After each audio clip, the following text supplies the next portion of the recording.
Europe 1, 7h18, Thomas Soto. C'est le regard d'Yves Tréhard. Bonjour Yves. Bonjour Thomas, bonjour à tous. Quand c'est flou, il y a un loup. On se souvient de la phrase de Martine Aubry. Ce matin, vous comptez les loups parce que vous trouvez que cette campagne 2017, c'est vraiment celle de toutes les approximations du flou complet. Oui Thomas, au gré des sondages, des circonstances, des critiques et de l'air du temps, eh bien les candidats varient et changent d'avis. Le dernier revirement est de Mélenchon, dont on avait cru comprendre qu'il voulait sortir de l'Europe et de l'euro. Pas du tout, dit-il aujourd'hui. Marine Le Pen voulait réduire le solde migratoire à 10 000 entrées légales par an. La menace terroriste l'a fait changer d'option ces derniers jours. Ce sera 0 migrants pendant un temps.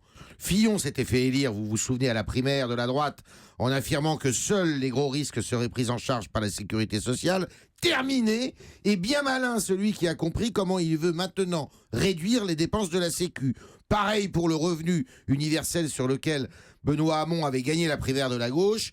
Il devait être versé à tout le monde, trop cher, il ne sera versé qu'aux 18-25 ans. Quant à Macron, il promettait 60 milliards d'économies par an sur 5 ans, 60 milliards sur 5 ans. Eh bien, depuis lundi, il prétend que ce sera 60 milliards par an. Dans un calcul auquel on comprend rien parce qu'il fait 5 fois 60, mais on n'arrive pas à 300. Enfin, on comprend C'est absolument rien. flou. On en revient donc à notre amie Martine Aubry, ou plutôt à sa grand-mère, parce que c'est sa grand-mère qui disait quand c'est flou, il y a un loup. Voilà. Oui.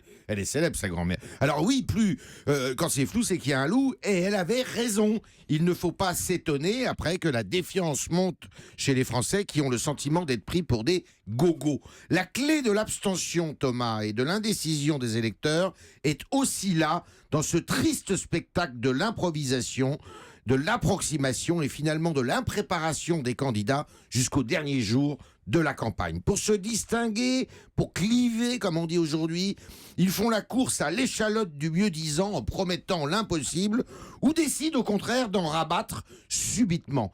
En fonction des réactions et des sondages, ils ajustent, reviennent en arrière ou poussent le bouchon plus loin. C'est une politique de l'émotion complètement irresponsable, démagogique, dont souffre la France depuis des années. Et c'est la raison pour laquelle notre pays, il fait du surplace dans la lutte contre le chômage de masse, l'endettement pharaonique ou alors l'excès de bureaucratie. Je pourrais citer plein d'exemples. Bon, mais est-ce que c'est aussi pour cette raison, selon vous, qu'aucun thème fort n'a dominé cette campagne ? Sans doute.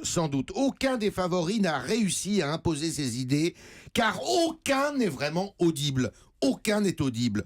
Même ceux dont on avait compris qu'ils voulaient sortir de l'Europe, on ne sait même pas s'ils le veulent vraiment. Eh bien, c'est grave. Et c'est très grave. Vous avez fini par vous abstenir, vous, non, Yves Tréhard ? Non, quand même. Mais il y a des raisons pour que beaucoup de Français, effectivement, soient très indécis ou s'abstiennent. C'est une façon de leur dire... on n'est pas content. C'est ça, j'ai eu peur que Cambronne débarque dans le studio de la matinale d'Europe 1. Merci beaucoup Yves Tréhard.